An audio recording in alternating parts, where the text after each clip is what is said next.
Canal français, bonjour, bonjour mesdames et messieurs, il fait très chaud aujourd'hui. Alors on teste le canal 2 là, ouais. Non, là, c'était le 1 là. Bonjour.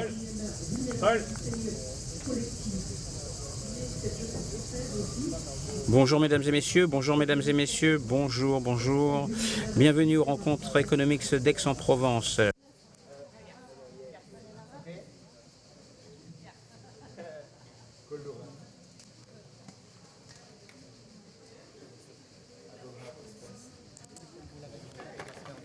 Oui.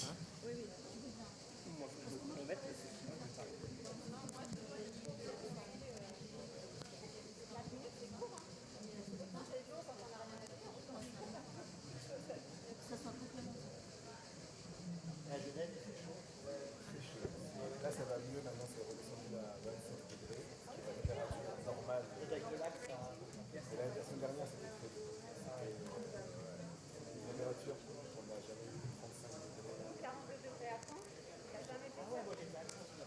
Ah mon Dieu, 42 degrés, on n'a jamais fait ça à Caen. Non, c'est à nord. C'est plus chaud que la mer. On rentre dans l'eau, ensuite tu ressors. Et là, on n'a pas la clim pour dormir. En France, il n'y a pas la clim.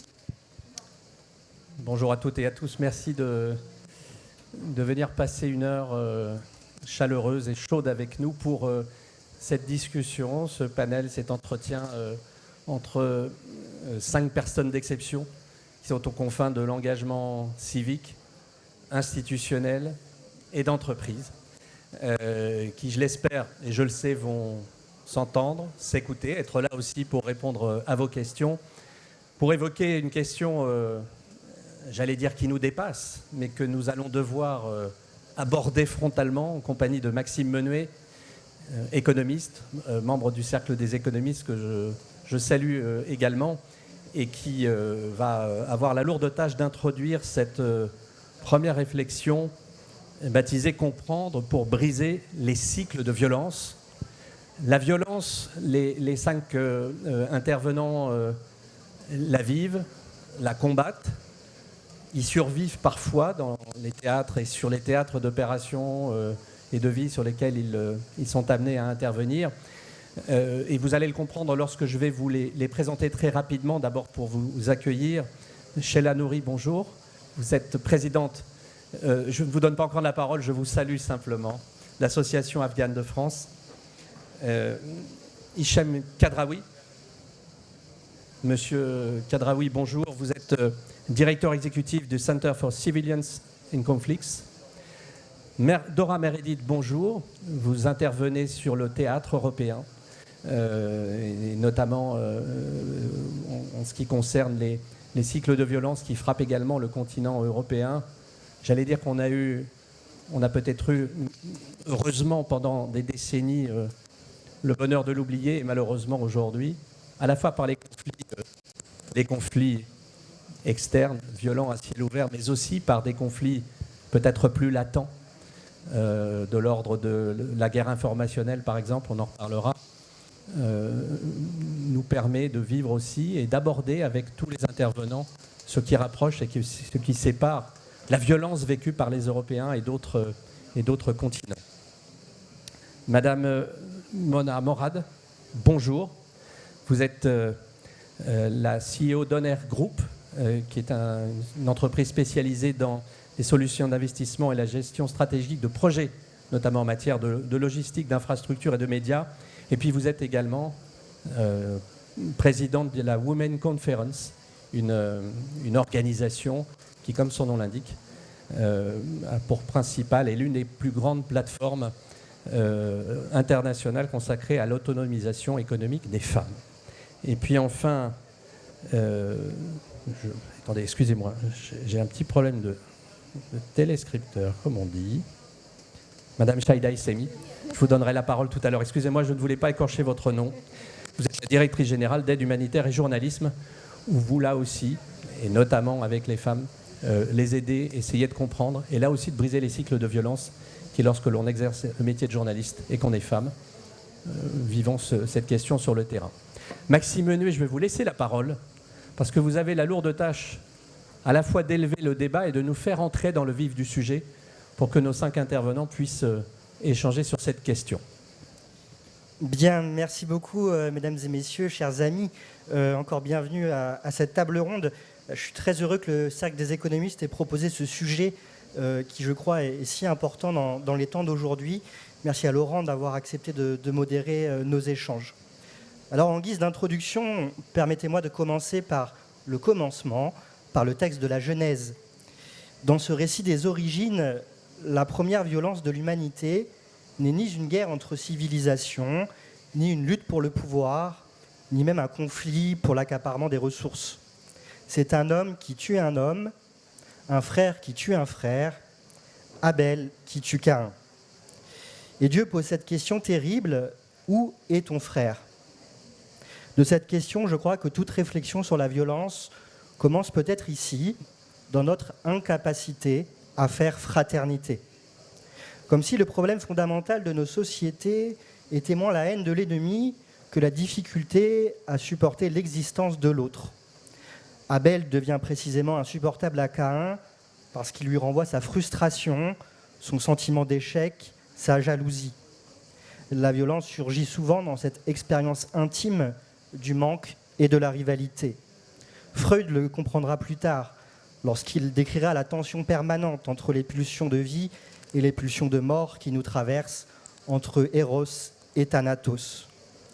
Et il faut peut-être que l'on accepte tous ensemble cette idée inconfortable que les hommes ne font pas seulement la guerre parce qu'ils y sont contraints, par des circonstances sociales ou économiques, ils la font aussi parce qu'elle procure parfois de la jouissance, de la puissance, de l'identité collective.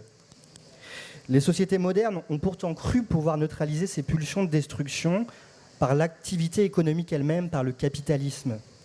Entre les 2 guerres mondiales, John Maynard Keynes développait l'idée selon laquelle, je le cite, « Il vaut mieux que l'homme exerce son despotisme sur son compte en banque plutôt que sur ses concitoyens. » Autrement dit, pour Keynes, il vaudrait mieux que les passions humaines se déploient dans la recherche du profit plutôt que dans la conquête militaire. Mieux vaut donc la bourse que le champ de bataille. Mais de quelle paix parle-t-on quand tant de vies sont organisées autour de la compétition, de la peur, du sentiment d'impuissance, lorsque les relations humaines sont elles-mêmes façonnées par la concurrence ? La violence n'a pas disparu, mais peut-être changé de forme. En effet, certaines violences ne sont visibles que pour ceux qui les subissent. Comme le rappelait Frantz Fanon, elles se logent dans les regards, dans les institutions, dans les inégalités érigées en normes.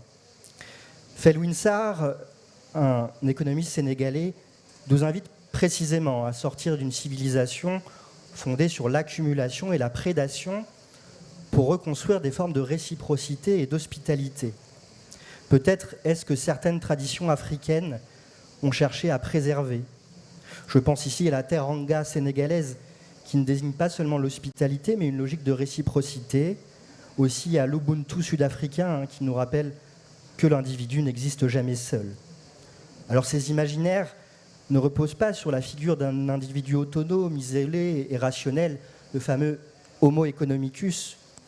Ils reposent sur la conscience d'une vulnérabilité partagée, car la fraternité ne se décrète pas. Elle suppose des institutions justes, mais aussi une disposition à la rencontre. Anne Dufourmentel rappelait que l'hospitalité est toujours une pratique immémorielle qui implique une part de risque. Accueillir l'autre, c'est accepter d'être déplacé par sa présence. J'en finirai, à l'inverse, les sociétés obsédées par la protection de la propriété, la fermeture des frontières, le contrôle des appartenances, finissent toujours par produire le contraire. Davantage de peur, davantage de solitude et finalement davantage de violence. Hannah Arendt parlait du droit d'avoir des droits, l'idée qu'aucun être humain ne doit être privé d'existence politique, de dignité, en raison de sa nationalité, de son origine ou de son statut. Simone Veil rappelait que l'enracinement, la reconnaissance, l'attention constituent des besoins fondamentaux de l'âme humaine. Pour conclure, je crois que la déchirure du lien fraternel appelle à l'invention d'une autre manière de faire société. La fraternité-sororité n'est pas une évidence, c'est un travail, un apprentissage, une pratique par laquelle la différence cesse d'être perçue comme une menace et devient comme une possibilité de relation. Finalement, la question adressée à Caïn traverse encore nos démocraties fatiguées. Où est ton frère ? Et le drame n'est peut-être pas seulement que Caïn ait tué Abel, le drame est peut-être davantage que sa réponse soit devenue si familière pour nous. Suis-je moi, le gardien de mon frère ? Je vous remercie. Merci beaucoup Maxime Menuet. Nous avions parlé d'élever le débat, effectivement nous y sommes, merci beaucoup, ce qui nous fait respirer un peu l'air des cimes intellectuelles, si ce n'est celle des montagnes. Madame Nourry, je vais vous demander de réagir à ce qu'a dit Maxime Menuet, mais plus directement, plus pragmatiquement peut-être, en préparant cette table ronde, vous avez souhaité évidemment évoquer la situation des femmes afghanes. Est-ce que lorsque l'on évoque notamment cette séparation et cette attribution de la violence que l'on peut d'un côté attribuer à un système économique, de l'autre peut-être à l'homme en tant que ce qu'il est, parce qu'il est violent, vu d'Afghanistan, vu des femmes afghanes, est-ce que ce paradoxe de Caïn et Abel a encore quelque chose à voir avec la réalité ? Ou est-ce que ce que vous vivez, ce que vous défendez en termes de droits, de valeurs, et ce que vivent les femmes afghanes n'est pas quelque chose de beaucoup plus simple et douloureux ? Alors, bonjour à tous et à tous, pardon. Et merci au Cercle des économistes pour l'invitation qui nous a profondément touchés à l'association. Le paradoxe, en fait, j'ai bien écouté. J'ai l'impression que ça n'a pas changé. C'est vrai que la violence fait partie de l'être humain. On est censé l'avoir dépassée avec les siècles. Et on arrive en 2026 où on n'a jamais autant connu la violence à travers le monde, et pas qu'en Afghanistan. Et l'Afghanistan passe, j'ai envie de vous dire, est au devant de la scène parce que les femmes afghanes n'ont jamais été aussi mis bas par des hommes qui utilisent la religion parce que voilà, ils se croient supérieurs. Le problème vient plus profondément, c'est que le monde, c'est un monde de patriarcat. Ça, il faut le dire. Et on le voit partout, même en Occident, où il y a tout, même si on dit que non, c'est l'inverse, il y a toujours une différence entre les salaires des femmes. Beaucoup de femmes n'arrivent pas à avoir des postes haut placés, on est bien d'accord. Mais il y a eu quand même un long combat pour la liberté des femmes, ce que nous, en Occident, on a réussi à l'avoir. Et en Afghanistan, malheureusement, il y a eu une petite avancée pendant, on va dire, presque 50 ans. Et malheureusement, avec la prise de pouvoir des talibans en 2021, on est retombé à l'âge de pierre pour le statut de la femme. Quand on interdit à la femme d'étudier, quand on lui interdit de sortir, quand on lui interdit de chanter, quand on lui interdit de prendre même des bains, parce qu'il faut savoir qu'en Afghanistan, tout le monde n'a pas des hammams à la maison, ou des bains, ou des douches. Donc très souvent, c'est des hammams collectifs. Vous imaginez que même ça, c'est interdit aux femmes. Donc leur interdire de se parler entre elles, leur interdire de travailler. Bon, il faut savoir qu'il y a certains emplois, elles le peuvent, parce que ces messieurs sont obligés de travailler. Par exemple, quand elles sont à l'aéroport, ce sont les femmes qui vous fouillent et pas les hommes, heureusement. Mais c'est comment aliéner la femme une bonne fois pour toutes. Pourquoi ils font cela ? Parce que c'est ce que j'ai expliqué. Il faut savoir que moi, je suis allée à 2 reprises l'année dernière en Afghanistan et j'ai vadrouillé. J'ai fait 7000 km en voiture. Je voulais voir l'État en Afghanistan. Et j'ai interrogé aussi bien petits, moyens, grands et personnes âgées pour savoir s'ils savaient que le pays était riche. Et tout le monde me disait non, on est un pays pauvre. Et c'est là où j'ai compris pourquoi ils empêchaient la femme d'être lettrée, d'être cultivée. C'est que c'est la femme qui élève les enfants, même ici en Occident, mais ici, bon, heureusement qu'il y a les hommes qui se sont mis aussi. Mais en Afghanistan, c'est la femme qui élève l'enfant. Donc quand la femme est inculte et n'éduque pas son enfant à dire « nous sommes un pays riche, mets-toi étudier, comme ça tu vas pouvoir apprendre quelque chose et tu vas devenir quelqu'un », et bien la femme, on lui dit « il n'y a rien dans le pays », la femme inculque la même chose aux enfants, ce qui fait que ça devient une population totalement aliénée, ce qui fait qu'on peut piller ce pays. Il faut savoir que tous les régimes qui ont pris ce pays ont pillé. Les caisses de l'État, on se plaint ici de nos gouvernements, mais là-bas, c'est pire. Donc, pourquoi aliéner? Et cette forme de violence-là, l'économie y joue beaucoup. Pourquoi est-ce qu'on touche à l'économie? Puisque là, depuis 2021, on dit qu'il n'y a plus d'économie. Et les femmes, il y a environ 40 millions. Je ne sais pas d'où ils nous sortent ce chiffre, parce qu'il faut savoir qu'en Afghanistan, c'est très difficile de chiffrer la population, parce qu'il y a des endroits où vous ne pouvez pas les atteindre. Donc, pour moi, on va dire 50 millions. Sur les 50 millions, il y a 25 millions de femmes qui sont aliénées. Et il faut savoir, sur les 25 millions, on va mettre les 12 millions d'enfants, de petites filles, qui, elles, on va dire, c'est ce que je dis, les 12 millions ont quand même eu un degré d'étude. Les 12 millions restants, là, les petites filles, imaginez-vous 12 millions qui vont grandir incultes. Imaginez-vous dans 10-15 ans la population afghane. Donc pour elles, désormais, c'est tout à fait normal d'être battues, puisque l'une des dernières lois des talibans, c'est les femmes, ils ont légalisé la maltraitance envers les femmes. Tant que les coups ne se voient pas, c'est permis. Donc ces messieurs ne frappent plus les mesdames au visage. Donc tout le corps, il peut être blotté, il n'y a pas de problème. Enfin, tout bleu, il n'y a pas de problème. Mais ça, vous vous rendez compte? Ça, c'est autorisé désormais.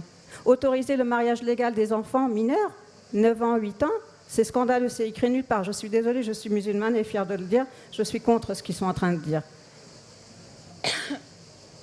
Et le fait de voyager et d'avoir vu toutes ces petites filles qui me disaient « mais j'ai pas d'avenir, donc je travaille ». Et la forme de violence, il n'y a pas que la violence physique, il y a la violence psychologique que j'ai vue en Afghanistan. Et il y a aussi toutes ces petites filles et petits garçons, parce qu'on a tendance à oublier les petits garçons, qui travaillent. Là, vous voyez la chaleur qu'on a ici. Vous l'avez 2 fois pire là-bas et vous avez les petites filles de 5-6 ans qui sont dehors en train de ramasser les canettes. Donc ça, c'est la violence du travail aussi pour les petites filles. Ici, on se plaint beaucoup de nos conditions de travail. Je vous assure qu'on est très, très bien lotis par rapport à ce qui se passe en Afghanistan et d'autres pays, parce qu'il y a d'autres pays aussi qui sont dans nos cas. Mais c'est vrai que nous, on a touché le fond. Je suis un peu perturbée parce que chaque fois que je me remémore mon voyage, je comprends. Ça me déstabilise, je suis désolée. Et ce qui me chagrine fortement, c'est que quand les institutions ferment les yeux et détournent les yeux de ce qui se passe en Afghanistan, et là, je vais pousser mon coup de gueule, mais qui est, je pense, plus que légitime, c'est quand on a reçu dernièrement les talibans en grande pompe à Bruxelles. Je trouve ça scandaleux. Là, j'ai envie de vous dire, non, je ne suis pas européenne. Parce que qui cautionne ça ne peut pas dire que... Enfin, ils sont pro-talibans. Donc, recevoir ces gens à Bruxelles, sachant ce qu'ils font vivre aux femmes, aux filles, aux petites filles, aux femmes âgées, aux petits garçons aussi, parce qu'il faut savoir que même les jeunes garçons subissent ce régime. Ces jeunes garçons aussi voulaient vivre à l'occidental, en jean. Vous imaginez, il n'y a pas que les femmes qui subissent ces répressions. Les garçons, désormais, sont interdits de porter des jeans. Dernièrement, ils ont brûlé tous les pantalons. Celui qui ose mettre, il a une grosse amende. Avant, c'était 100 Afghani, maintenant, ça a augmenté. Donc la violence, c'est toute la population afghane qui l'a subie. Violence morale, physique, psychologique. Toutes les formes de violence qu'on peut trouver se trouvent en Afghanistan. Et malgré tout, on les reçoit en grande pompe ici en Occident.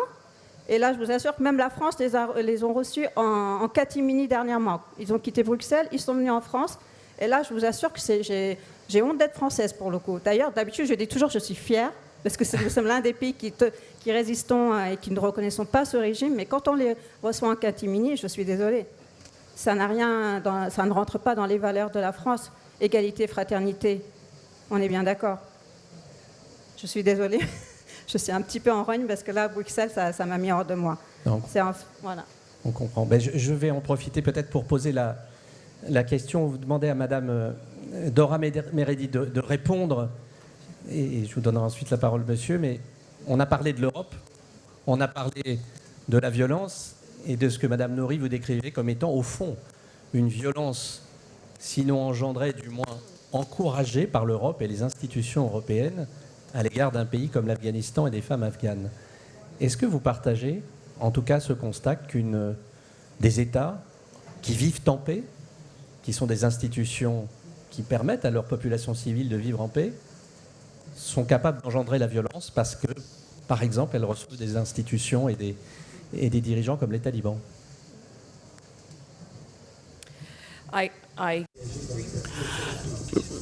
Alors, Alors, tout d'abord, j'espère que cela ne vous dérange pas que je parle anglais. Merci de m'avoir invité aujourd'hui et j'abonde tout à fait dans le sens de vos commentaires et de vos observations. Et je dirais que mon intervention était un petit peu dans le même sens que ma collègue. La façon dont nous concevons les normes fait partie intégrante des résultats de l'impact de la violence. Alors, on a parlé des marchés.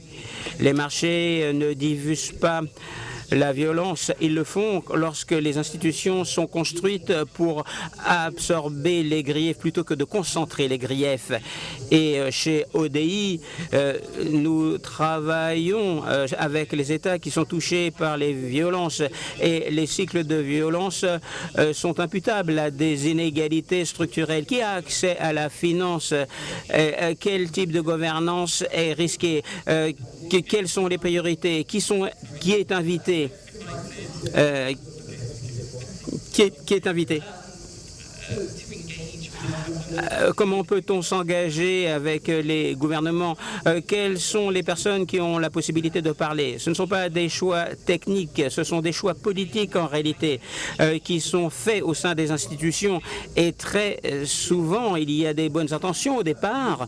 Néanmoins, on voit que c'est le contraire.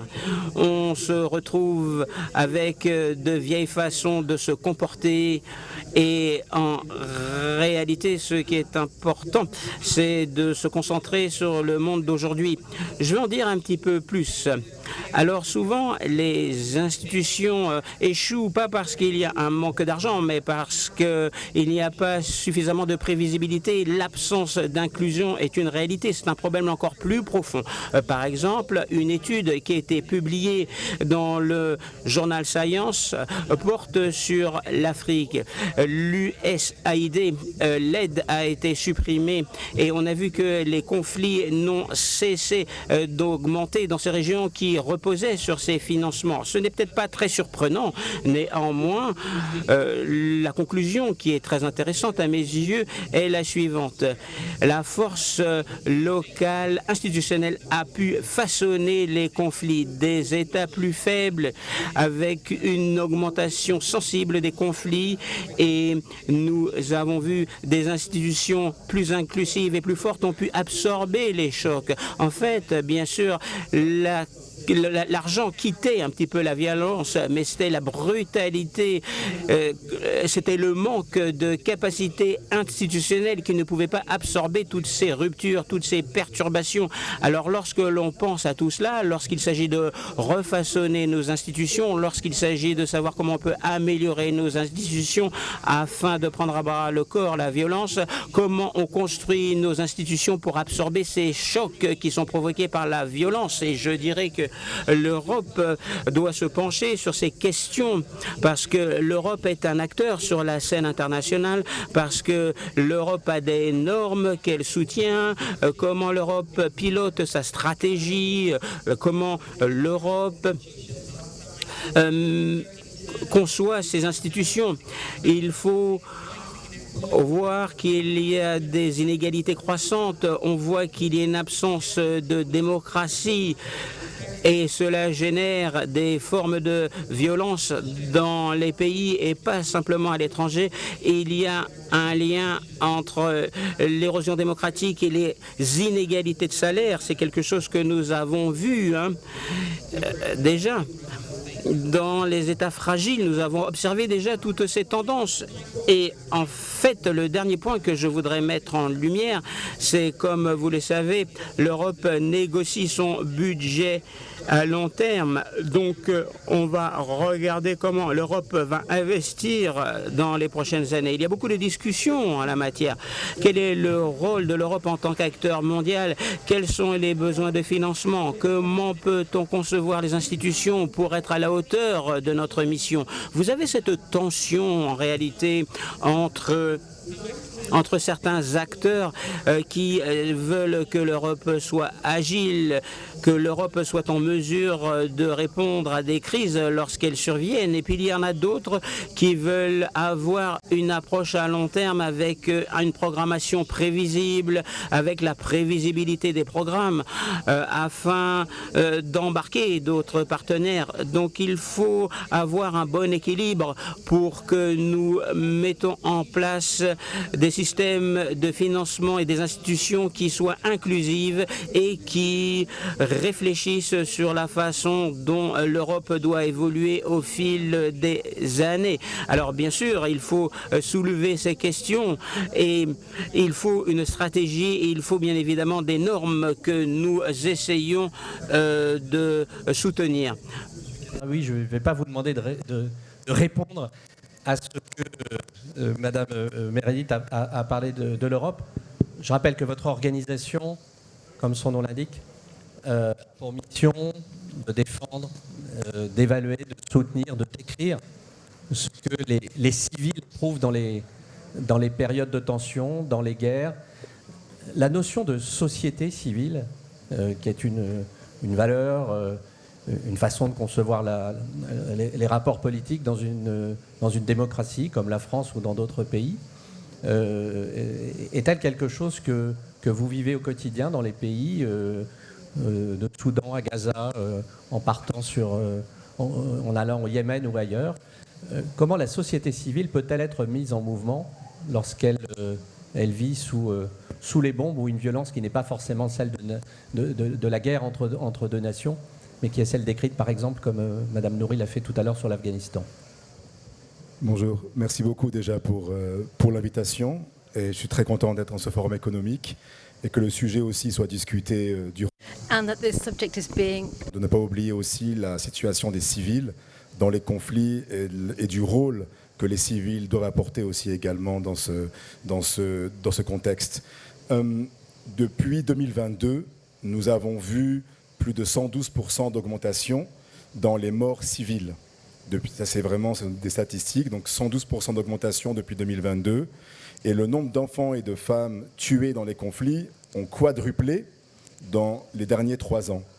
Donc les chiffres sont énormes, les guerres sont plus longues, elles sont plus meurtrières et elles coûtent beaucoup plus pour les civils, la société civile en elle-même, dans leur structure.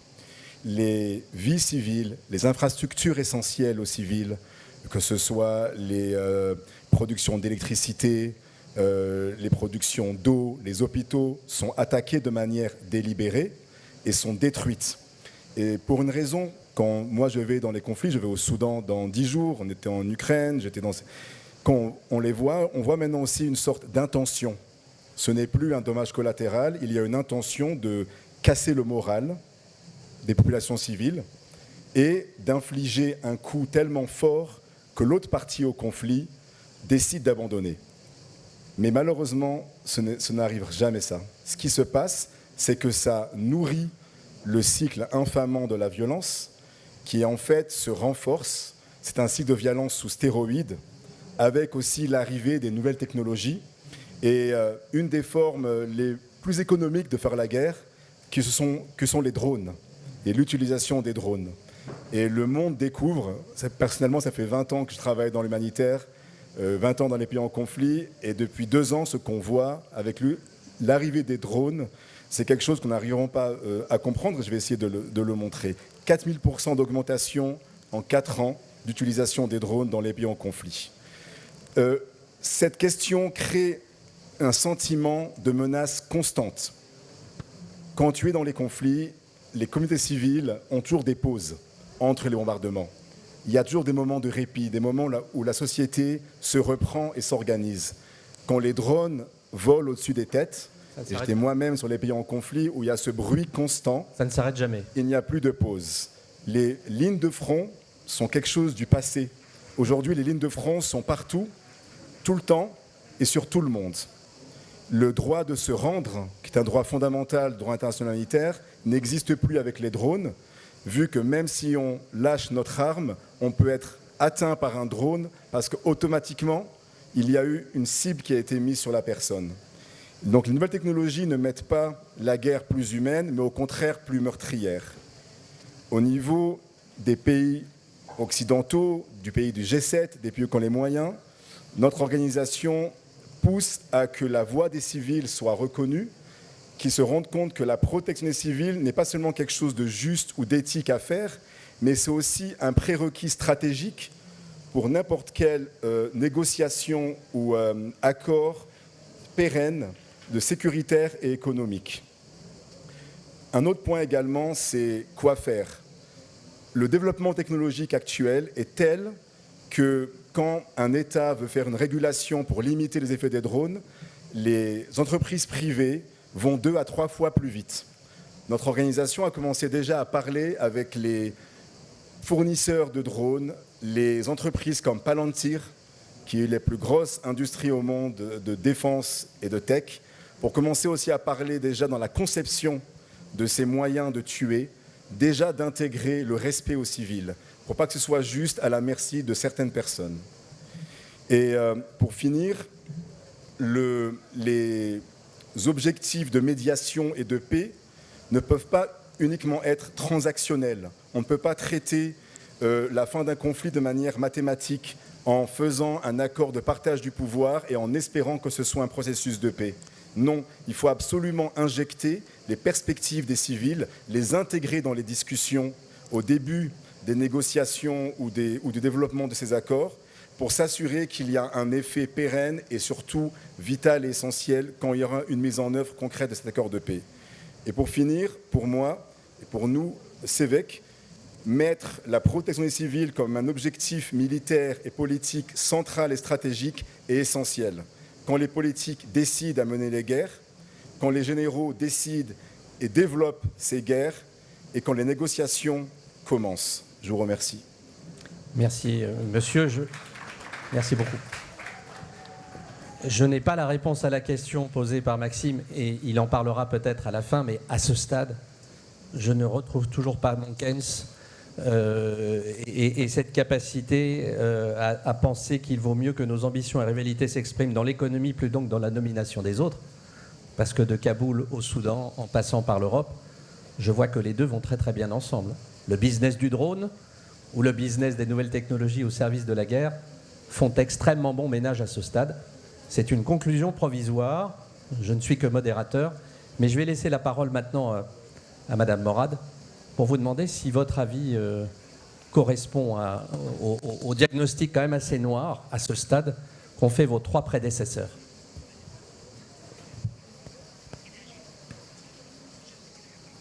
Okay.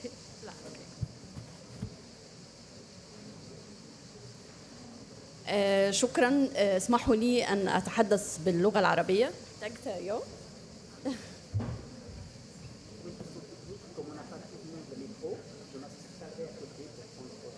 مايك؟ d'accord, très bien, c'est plus simple. في مشكلة تقنية هيك بنحل. يلا أوكي. مساء الخير، اسمحوا لي أن أتحدث باللغة العربية. Permettez-moi de vous parler en langue arabe. أنا قادمة من مصر. Je viens d'Égypte. وهي دولة عربية أفريقية. Un État arabe, أوسطية. africain, méditerranéen.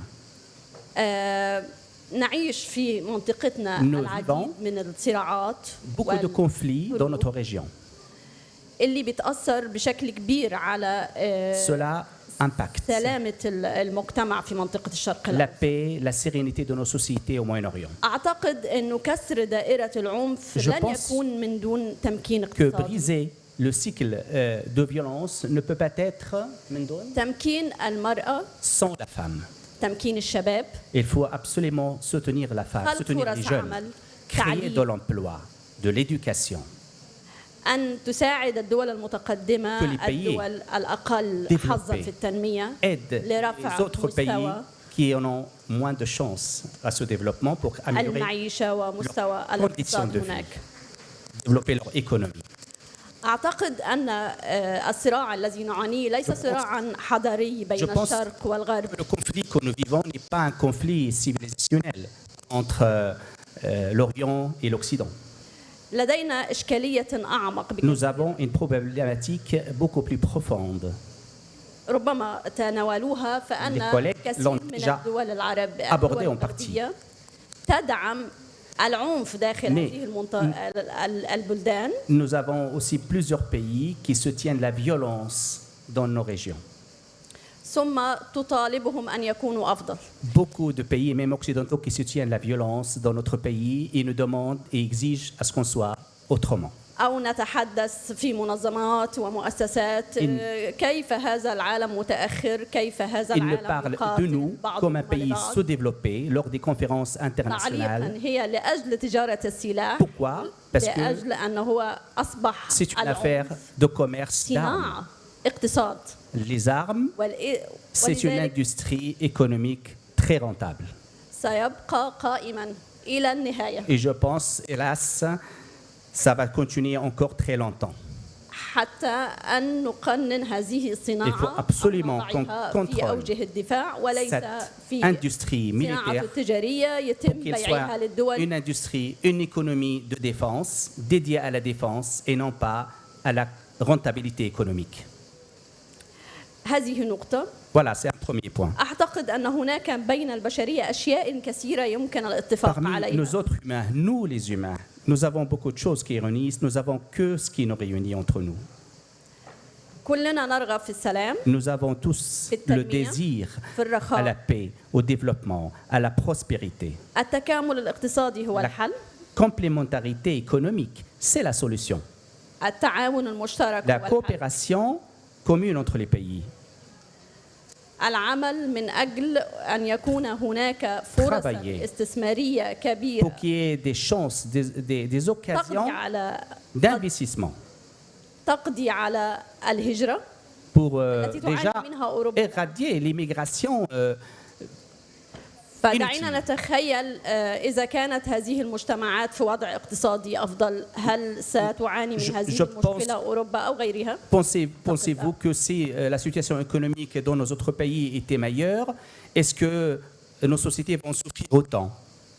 أنا في الحقيقة حريصة إني أتكلم عربي علشان تشوفوا الجانب الآخر من العالم. À vous parler en langue arabe pour montrer et vous parler au nom de la voix de mon peuple. وتعبت فريق التنظيم في المنتدى جدا. Je sais que les organisateurs se sont un peu fatigués avec nous. شكرا. Merci madame, votre service.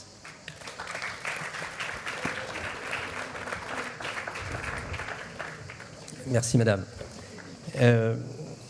Sheida Issami, je vais vous laisser la parole.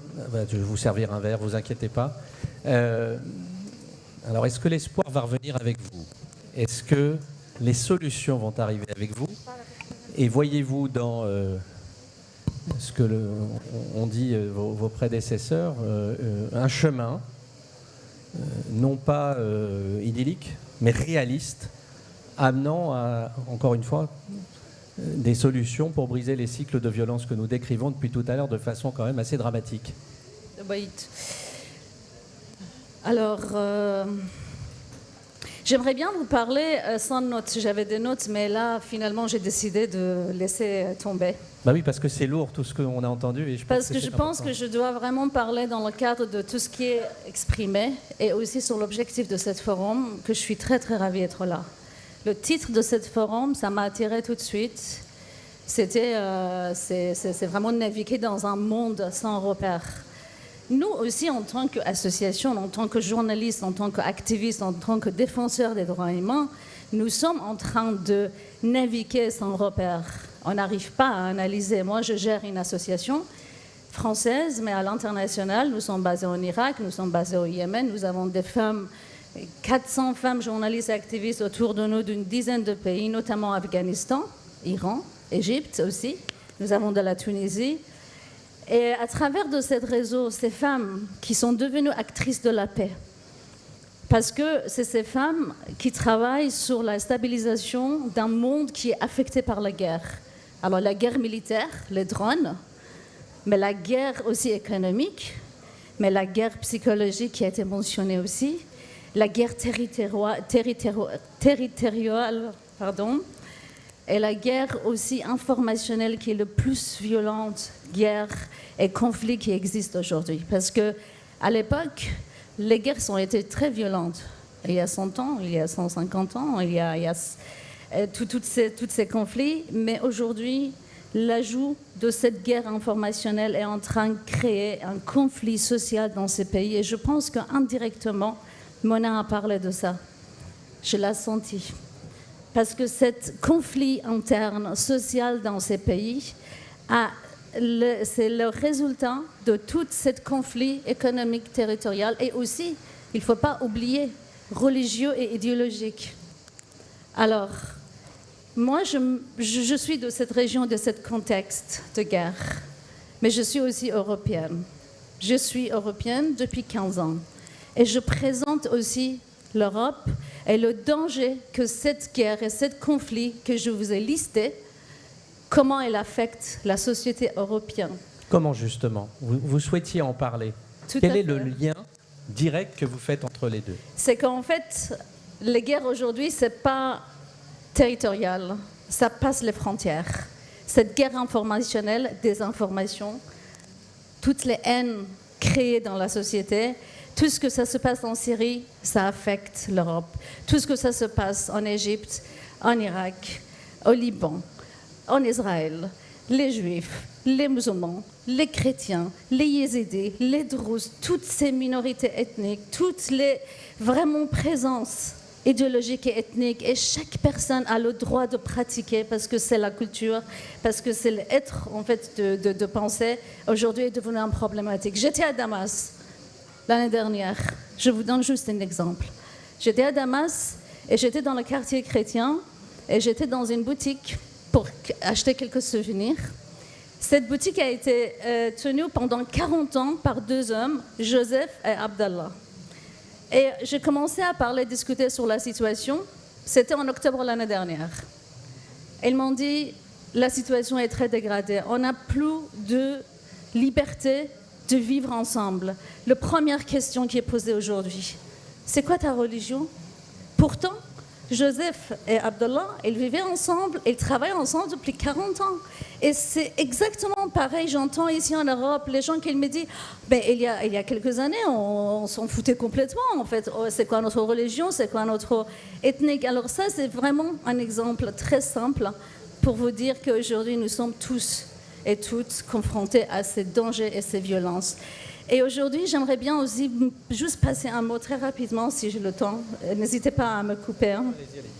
C'est que nous, à travers de notre initiative Voix des femmes sans frontières pour la paix, qui a été reçue en fait par le Forum de Paris sur la paix en tant que solution dans les zones de guerre, à travers des voix des femmes, nous avons mené plusieurs en fait, analyses et débats et nous sommes allés aussi à Bruxelles, à l'Union européenne. Depuis l'année dernière, on essaye de convaincre un changement vraiment dans la redessinée de stratégie européenne qui a été mentionnée par vous. Et l'importance en fait de cette redessiner en fait la stratégie, parce que les stratégies européennes aujourd'hui ça ne répond pas. Et nous en tant que la société civile, bien sûr la diplomatie c'est indispensable, les analyses économiques c'est indispensable, on ne peut pas sortir dans tous ces débats. Mais il faut comprendre aussi que la liberté des droits humains est aussi indispensable et qu'on doit revoir ces dessins parce qu'aujourd'hui, c'est pour ça que j'ai répété encore une fois, tout ce qui se passe dans ce contexte, ça nous concerne ici en Europe et nous sommes en face des violences transnationales et nous avons besoin des solutions transnationales sans séparer les frontières parce que depuis l'année dernière, j'essaie de convaincre l'Union européenne pour mettre en place des programmes qui répondent à la paix et à la stabilisation. Malheureusement, ça ne rentre pas dans le cadre de l'Union européenne sur son travail géopolitique et analytique. Voilà, c'est justement très simplement, je veux juste vous dire que soutenir les voix des femmes et l'importance des femmes, journalistes et activistes dans les zones de guerre, ce n'est pas ni symbolique ni le droit. Moi, je pense que c'est stratégique parce que la voix des femmes et la présence des femmes dans ces pays est réduite. Ils sont attaqués par les guerres, par les bombardements, par les déplacements forcés, mais aussi par les groupes extrémistes et par toutes les violences qui arrivent dans ce pays. Et je n'ai pas vraiment de temps à lister Combien de mes collègues et membres de mon réseau ils sont affectés par ces violences, même assassinés et torturés et emprisonnés. Du coup, c'est pour ça que j'aimerais bien vraiment terminer par ce mot que la voix des femmes sans frontières dans ce pays, ce n'est pas juste symbolique, c'est vraiment stratégique pour le contexte et pour l'Europe. Je vous remercie. Alors, il reste une petite dizaine de minutes avant la fin de cette conversation. Je vais tous et toutes vous reposer la question en vous demandant peut-être, puisqu'il s'agit de briser le cycle de violence, s'il y a une action, un mot, une politique sur laquelle il faut particulièrement insister, ou travailler, ou se projeter à long terme. Laquelle serait-elle, Madame Nouri? Est-ce que l'éducation est le pan des politiques publiques sur lequel il faut particulièrement insister, ou pas plus que... Ah si, c'est le pan le plus principal. Sans l'éducation, on n'est rien. C'est l'éducation qui apprend aux enfants, en tout premier lieu, de respecter l'autre. Donc s'il n'y a pas d'éducation, bien évidemment que la forme de violence, ça s'intensifiera encore plus, parce que je pense qu'on ne s'attendait pas à avoir une forme de violence telle qu'on la vit actuellement, même nous ici en Occident, on est bien d'accord. Donc l'éducation est primordiale partout dans le monde, pas qu'ici en Occident, pas qu'en Afghanistan, mais partout à travers le monde. C'est très très important. Dora Meredith, peut-être? Quelle question difficile, mais c'est la dernière. Il me semble que nous devons mieux utiliser les outils de politique étrangère à notre disposition pour créer du changement, pour sculpter les bonnes stratégies, pour travailler en partenariat avec les partenaires locaux, pour effectuer des changements dans différents pays. Et pour créer une plateforme politique où on peut dire aux politiques qu'il faut une stratégie holistique, il faut investir dans l'éducation, il faut vraiment montrer comment c'est important pour l'Europe de réfléchir au-delà de ses frontières. Éduquer, se servir des politiques et des outils politiques que confèrent des institutions comme l'Europe. Monsieur Kadraoui, une quatrième idée. Une idée serait pour moi, le monde est de plus en plus économique et de plus en plus militarisé. 2,7 trilliards de dollars ont été investis dans le domaine militaire en 2024. Par comparaison, le budget humanitaire mondial est de 35 milliards. Donc juste pour des comparaisons. Donc l'engagement ramené autour de la table des décideurs politiques, le secteur privé est capital, le secteur de la tech, de la défense, qui est de plus en plus décentralisé en plus en ce moment, c'est de moins en moins étatique, est essentiel. On doit plus se parler juste entre nous, mais également atteindre et reach out pour les décideurs aussi de l'économie et de l'industrie, pour s'assurer que leurs décisions économiques intègrent le respect des droits humains, des femmes, des enfants et des civils en général. Merci. Madame Morad, à vous aussi, en quelques mots, de nous livrer aussi vos conclusions, vos idées ou une conviction forte que vous auriez.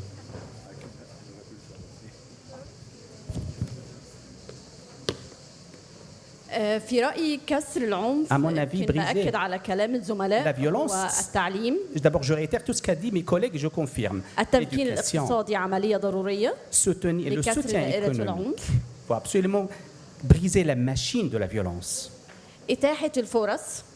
Permettre l'occasion à tout le monde de réussir. Beaucoup plus de dialogue. Thank you. Merci. Merci. C'est bref, mais très très clair. Menuet. Ah, pardon. Le dernier mot, comme vous le souhaitiez, Madame Essami. Oui, tout à fait. Merci beaucoup. Et prenez votre temps. Nous avons tout notre temps. Génial. Le sujet est trop important pour que je vous presse. En fait, le renforcement des capacités des femmes, les formations, l'information, la sensibilisation, le leadership des femmes, c'est hyper important et ça a été mentionné en 3 mots par Mona.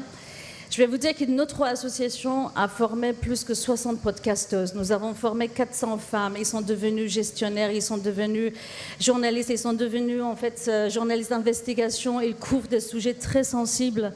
Ils sont devenus chargés de programmes. Ils sont vraiment, comment on peut dire, ils sont devenus formatrices. Ils forment les autres. Et tout ça, ça a été créé 90% par les fonds européens. Par les fonds européens, nous avons créé un mouvement de 400 femmes actives aujourd'hui. Et là, bam, tout d'un coup, il n'y a plus de fonds. Il y a des coupes budgétaires. De qui? De tout le monde. Tout ce qui s'est passé par Trump en 20 janvier 2025 a affecté tout le monde, USAID. Et après, il y a aussi des autres en fait, manques de financement qui est arrivé, qui a affecté notre réseau. Nous avons 2 centres de formation. Imaginez, 2 centres de formation qui forment en toute liberté dans les pays où les femmes, vous pouvez imaginer jusqu'à quel point c'est difficile à prendre leur place. Et ces centres de formation, ils sont menacés d'être fermés l'année prochaine par le manque de financement. Et nous essayons vraiment de trouver, mais malheureusement, c'est devenu très compliqué. J'ai expliqué à Hachim, c'est qu'en fait, nous ne sommes pas une organisation locale, du coup, on ne bénéficie pas localement, sachant que localement aussi, il y a plein de problèmes. Et nous ne sommes pas assez grandes, comme les grosses organisations françaises ou internationales, pour répondre aux appels à projets. Ça, c'est le premier. Mais le deuxième, c'est que le sujet des droits humains, le mot de genre, gender, est devenu interdit dans quelques pays. Les activités des droits humains sont devenues tabous dans quelques pays. Les droits des femmes, si on parle des droits des femmes dans quelques pays, c'est vraiment un grand tabou. Et ces femmes, ils travaillent en tant que journalistes au péril de leur vie.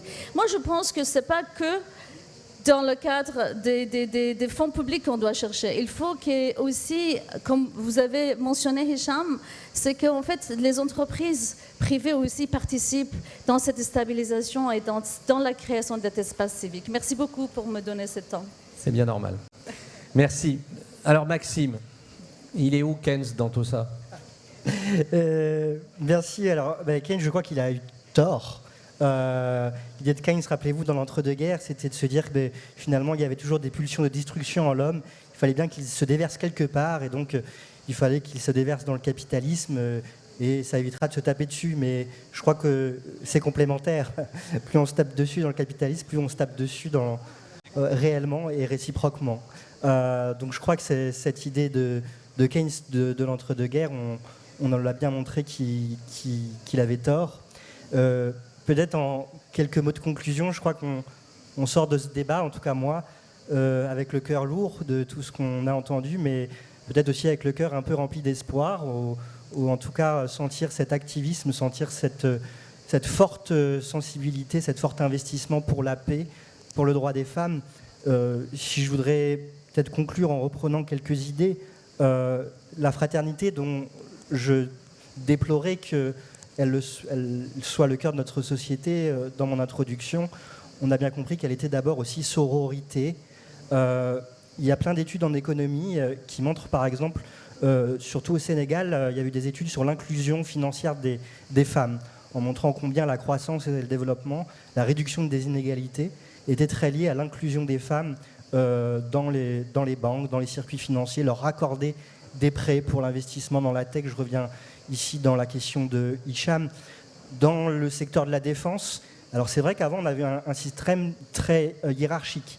En tout cas en France, c'était piloté par la Direction générale de l'armement. Et puis ensuite, il y avait des appels d'offres. C'est vrai qu'aujourd'hui, maintenant, il y a beaucoup de start-up qui innovent dans l'armement.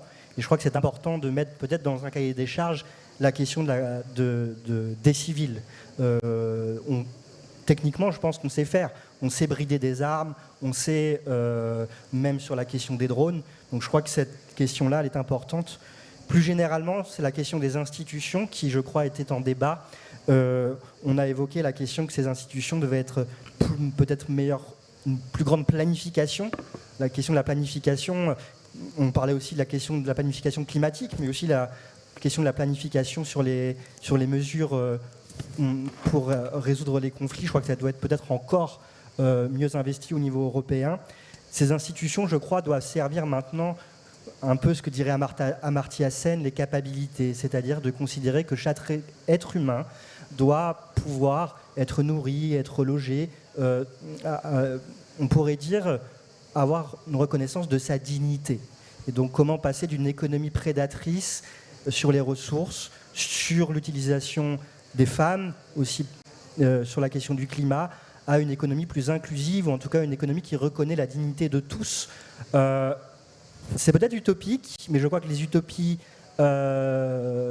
d'hier sont les réalités d'aujourd'hui. Et je pense qu'il y a aussi beaucoup de ressources. Si on se décentre un petit peu, en Afrique, il y a des auteurs comme Cheikh Anta Diop qui ont pensé l'unification panafricaine du continent avec une citoyenneté de la dignité de chaque Africain. Donc peut-être, nous, en Occident, acceptons de nous retourner un petit peu, nous détourner, et je pense que les solutions pourront aussi venir de là. Je vous remercie, mesdames et messieurs, pour vos interventions. Merci beaucoup. Merci Maxime Menuet, merci Hichem Kadraoui, Cheida Islami, Nora Meredith, Mona Morad, et merci Sheila Nouri pour ce débat qui, même s'il a été lourd, a ouvert des perspectives d'espoir, notamment parce que vous êtes et parce que vous faites. Merci beaucoup.